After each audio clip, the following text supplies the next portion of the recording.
கொய்யாபயம் கொய்யாபயம் கொய்யாபயம் கொய்யாபயம் கொய்யாபயம் கொய்யாபயம் கொய்யா அஞ்சு கொய்யா அஞ்சு தம்பி கொய்யா அஞ்சு தம்பி வாங்க கொய்யா அஞ்சு. ஒரு பழம் 7 ரூபா. ஒரு பழம் 5 ரூபாய். 2 பழம் ஏடா ஒரு பழம் 5 ரூபாய் 2 பழம் 10 ரூபாய். தெரியும்.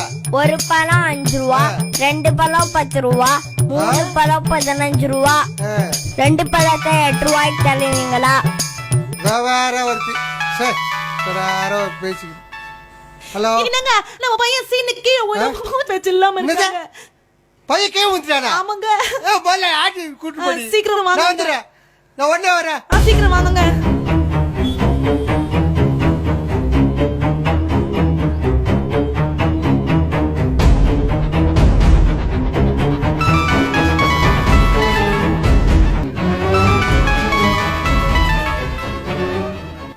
நல்லா இருக்கறாங்க. எங்க இருந்து விழுந்தா? கட்டல்ல இருந்து கீழே விழுந்துட்டாங்க. குழந்தைக்கு ஒண்ணாவலையா? இல்லங்க, குழந்தைக்கு ஒண்ணும் ஆகல. குழந்தை நல்லா இருக்கறாங்க. ஒண்ணும் இல்லல்ல? இல்லங்க. ஒண்ணும் இல்லல்ல? மூச்சு வந்துருச்சு இப்ப. நல்லா இருக்கறானா? நல்லா இருக்கறாங்க. நான் வீட்டுக்கு வரேன். வேணாங்க. வியாபாரத்தை முடிச்சிட்டு சாயங்காலமா வாங்க. என்ன எப்படி பார்க்க முடியும்? வியாபாரத்தை எப்படி கவனிக்க முடியும்? சைக்கிளே இருக்கா என்னன்னு தெரியல. இனிமே போய் பார்த்தாதான் தெரியும். சரி போய் பாருங்க. போ, என்ன ஆச்சா போய் பாக்குற கடிச்சா. சாயங்காலம் சீக்கிரம் வீட்டுக்கு வந்துருங்க.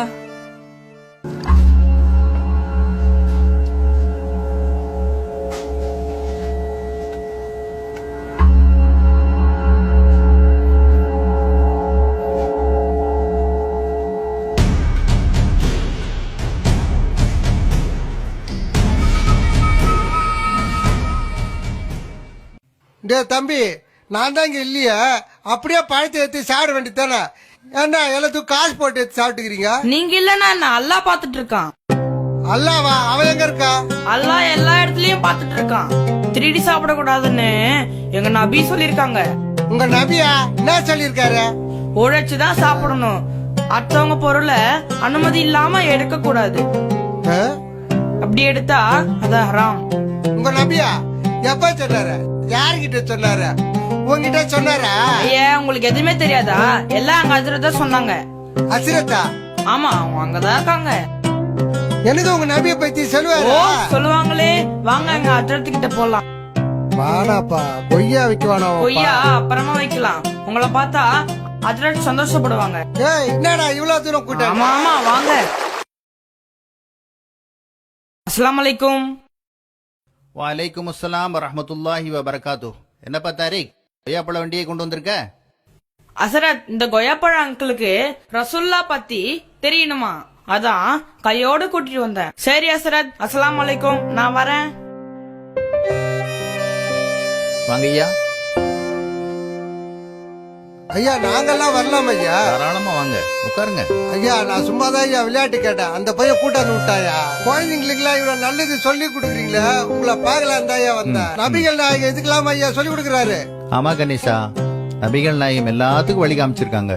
நபிகள் நாயகம் சொல்லி தராத எந்த விஷயமே இல்ல. அடுத்தவங்க பொருளுக்கு ஆசைப்படக்கூடாதுன்னு நபிகள் நாயகம் சொன்னதுனாலதான் இந்த பையன் எப்படி நடந்திருக்கான். எப்படி ட்ரெஸ் பண்ணணும், எப்படி சாப்பிடணும், எப்படி சம்பாதிக்கணும், எப்படி செலவு பண்ணணும். சுருக்கமா சொல்லணும்னா சிறுநீர் கழிச்சிட்டு சுத்தம் பண்றது கூட நபிகள் நாயகம் சொல்லி தந்திருக்காங்க. நபிகள் நாயகம் ஒரு மகான், ஒரு துறவி நினைச்சா, ஆனா அவர் இவ்வளவு விஷயங்கள் சொல்லி கொடுத்துட்டு போகிறாரா? நபிகளார் துறவியும் இல்ல, வானவரும் இல்ல. அவர்கள் ஒரு மகத்தான மனிதர். அவர்களுக்கு தாய் தந்தையர் இருந்தாங்க, மனைவி மக்கள், சொந்த பந்தம், ஊர் உறவு எல்லாம் இருந்துச்சு. மக்களோடு மக்களாக வாழ்ந்துதான் இந்த போதனைகளை உலகுக்கு வழங்கி இருக்காங்க.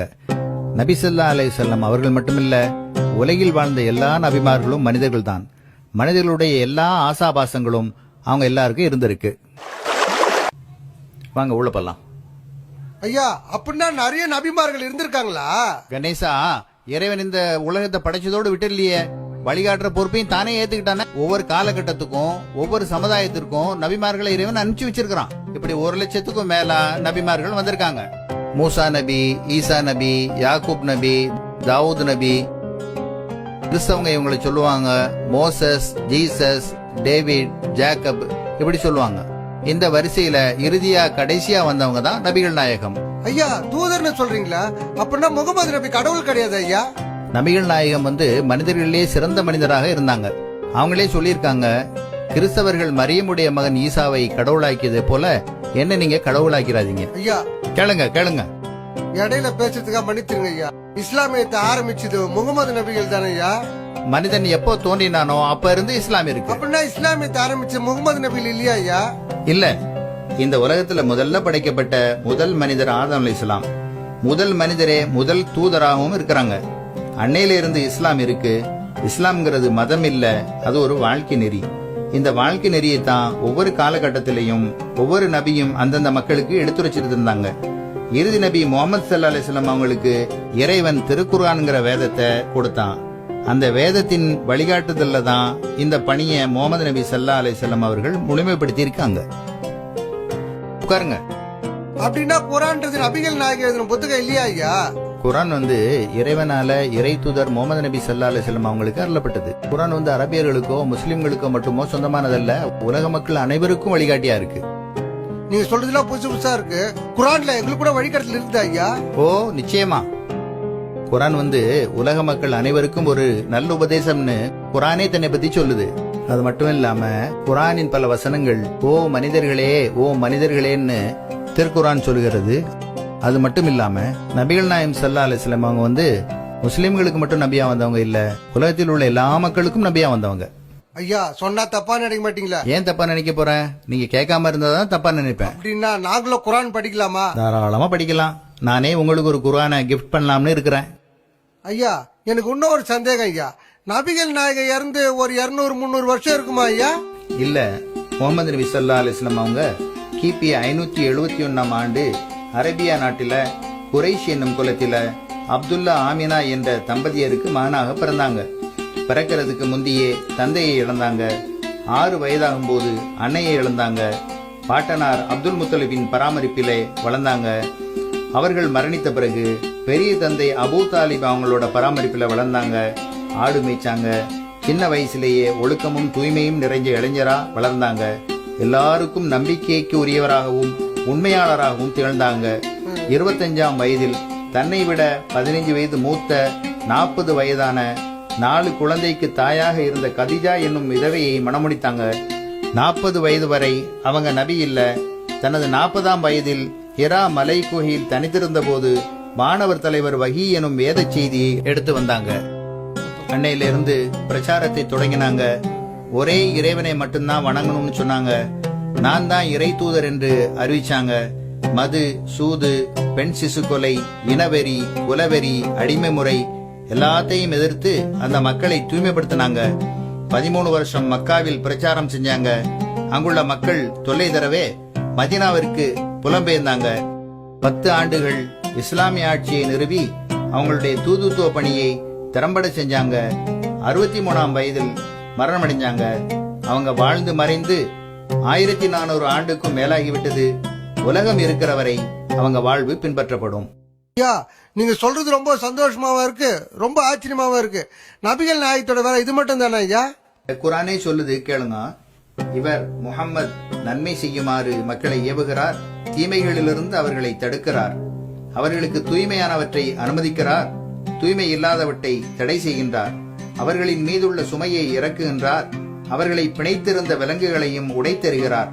எனவே எவர்கள் இந்த நபியின் மீது நம்பிக்கை கொண்டு இவரை கண்ணியப்படுத்தி உதவியும் புரிகின்றார்களோ, மேலும் இவருடன் இறக்கி அருளப்பட்ட ஒளியை பின்பற்றுகிறார்களோ அவர்களே வெற்றியாளர். திருக்குர்ஆன் 7:157 வசனம் இப்படி சொல்லுகிறது.